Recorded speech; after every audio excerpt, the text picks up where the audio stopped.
They certainly like their screechy sound effects, don't they?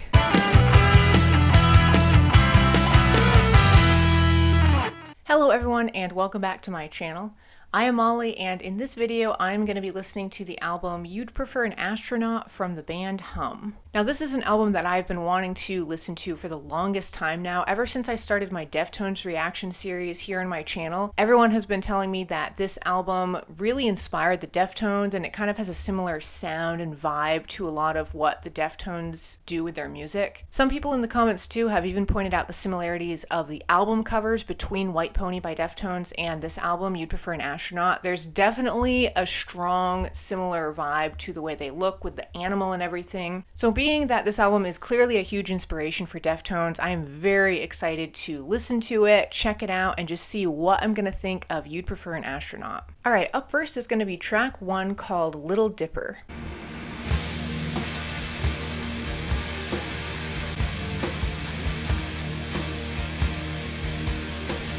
There's a really awesome atmospheric vibe to this one right off the bat here.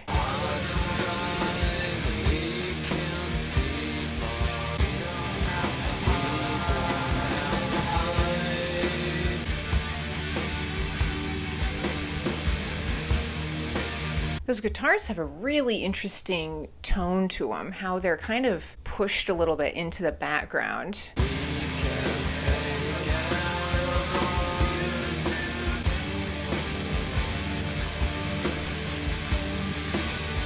Yeah, there's a certain softness to this track. It's just so muffled sounding. It's almost like if you're standing outside looking through a window, there's like a barrier between you and the sound, if that makes any sense at all.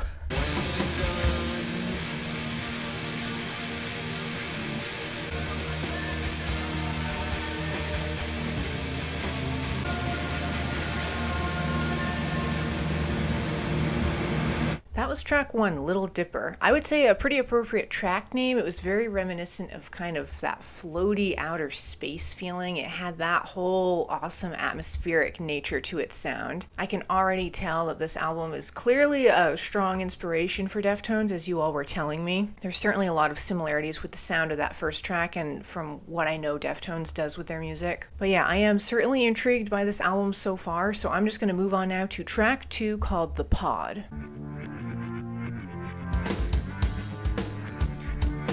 I don't know what that sound is with the percussion. Alright, this one's got a little bit more punchiness to it.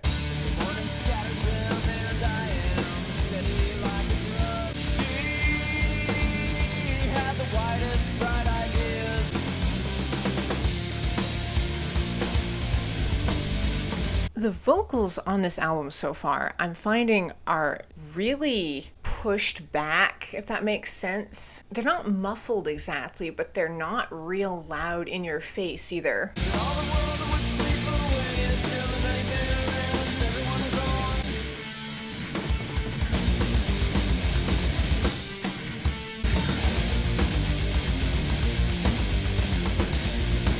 I really am enjoying the punchiness of this second track. And now we've got some really weird screeching sounds too going on.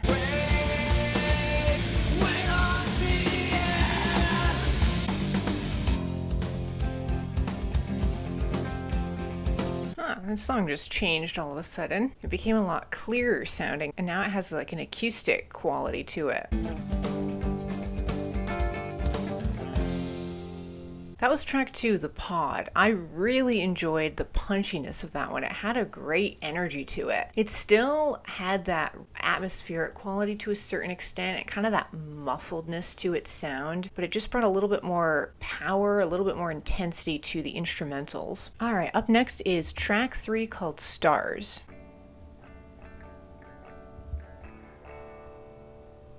She's out back counting stars. I love that fuzziness to the guitar.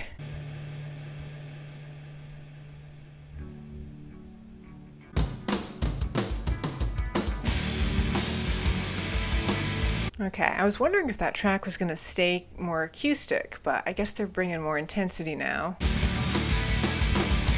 not at work, she's not at school, she always waits for me. I love those instrumentals that just bring some power at certain parts. 7 9s and 10s. She's out back counting stars. I really enjoy how this track is fusing this really low-key acoustic vibe, especially like with the vocals, but then there's this awesome like heavy denseness to the instrumentals at times.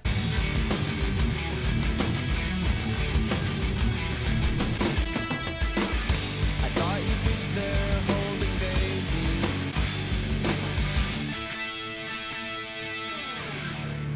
Track 3, Stars. That one definitely did not go as I anticipated. It started off very acoustic. I thought it was going to be like a 5-minute long acoustic track on this album, but then they brought in that surge of instrumentals and it brought a lot of power, kind of a heaviness to its sound. At the start of that one, kind of a Weezer vibe. I keep picking up on that a little bit. There's kind of like this band jamming out in the garage sound that this album has, yet they're bringing a sort of intensity to their sound as well. Moving on to track 4 now, we have Suicide Machine.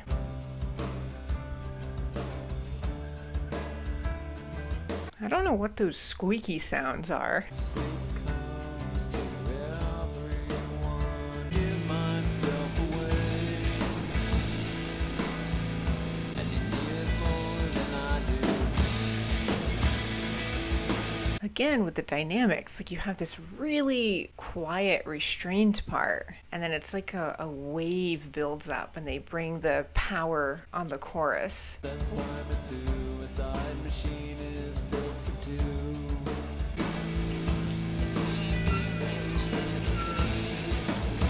All right, now the vocals are distorted.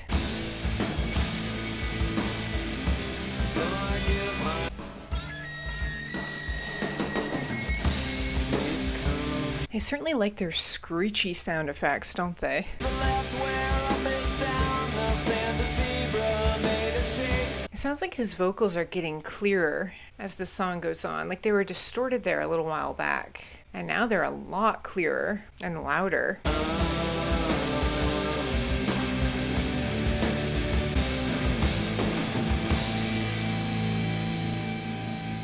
Track 4, Suicide Machine. I think that might be my favorite on this album so far. I just loved the dynamics of that one, how they were changing up the really soft, restrained parts with the really powerful parts so seamlessly. I loved how they were doing that. And then with all of those little squeaky effects and stuff too that they were putting on that one, just a lot going on, but they blended it so well on that track. Up next is track 5 called The Very Old Man. Two parts scattered on the surface. She can't stand to watch his petals fall. Okay, again, a very acoustic start to this one. We'll see if it stays that way. Watch the stars, they start to flicker. Remember how you strung the colored lights. Track 5, The Very Old Man. I guess that one just kind of stayed very minimalistic and acoustic through the whole thing. I thought maybe they would change it up a little bit there toward the end, but it stayed very quiet and restrained with its sound. It is interesting on this album how they're pairing this really strong acoustic sound with that amazing, big, atmospheric kind of post-rock energy too. They're fusing those two sounds a lot on this album, and that track kind of just highlighted the softer side that this album has to it. But moving on now, we have track 6 called Why I Like The Robbins. Comes into focus, collapses away lovingly. We promise to come back upside down. Again, we've got those sound effects, kind of a screechy noise going on.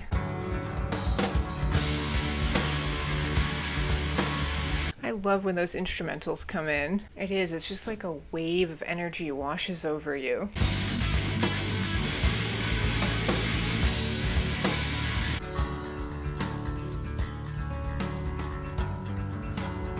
But then see, these verses have this really relaxed acoustic edge to them. I love how they're pairing those two sounds.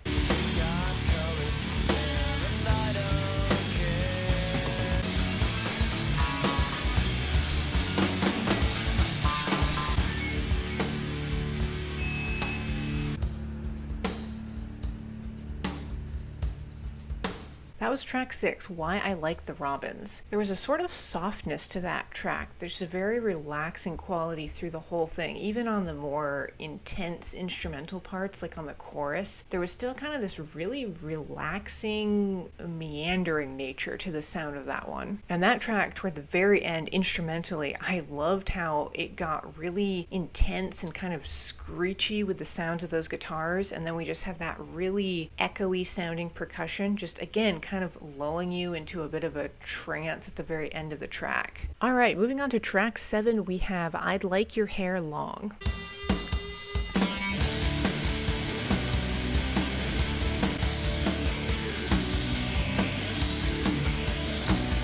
That's a cool effect that they've got. It almost sounds like something flying around in my headphones.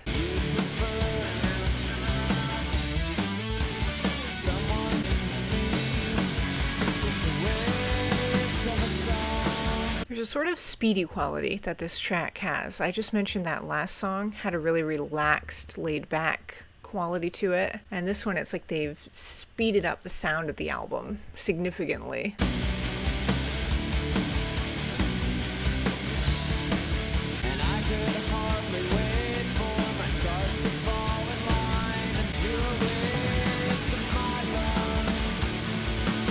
You're a waste of my lungs. Kind of an interesting lyric.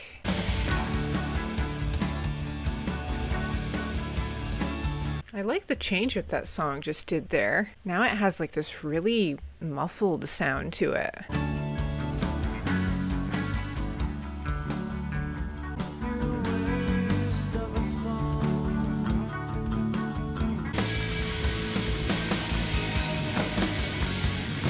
Yeah, this song is changing up its sound quite a lot.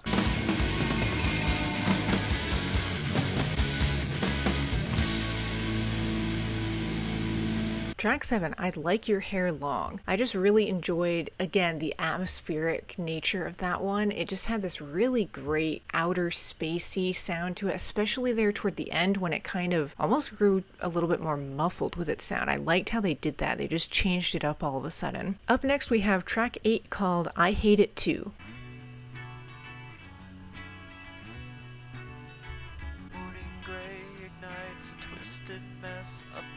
Shapes and sound you send me, tidal waves of love when you're alone. I really like the really little things they're doing with this acoustic guitar. She's never gonna get me there, not tonight.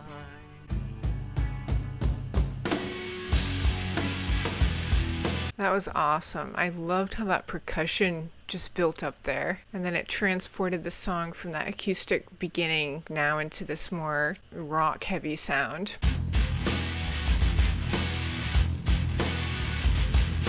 I need you to share the view.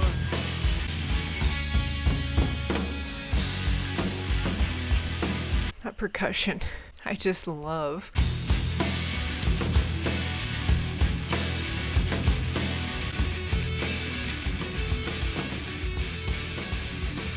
That was track 8, I Hate It Too. There was something kind of emotional to me about the start of that track, that acoustic beginning. Very mournful almost, kind of a sadness to it. And then when that percussion came in and the track just built up and brought the power, it gave me chills almost listening to it. And yeah, lyrically definitely dealing with, it sounded like a breakup or coming to terms with leaving a relationship. That's kind of what I was picking up on, and just the pain that comes along with that. Okay, and moving on to the last track on You'd Prefer an Astronaut, we have track 9, Songs of Farewell and Departure. It's an awfully twangy sounding guitar.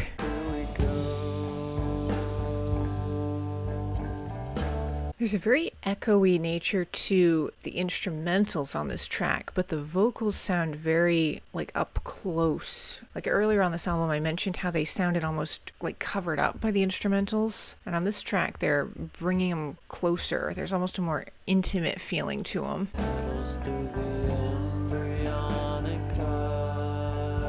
There's a second set of vocals they're using here that kind of have an echoiness to them. It's cool how they're doing that.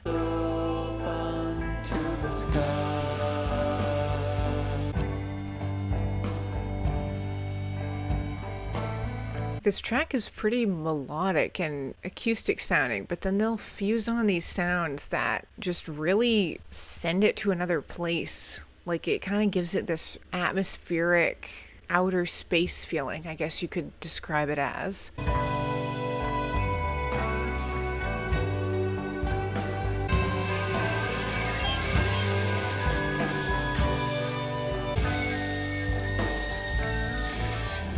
Yeah, that screeching sound. It's just kind of unexpected. We never left the ground. Arms wide open, here we go.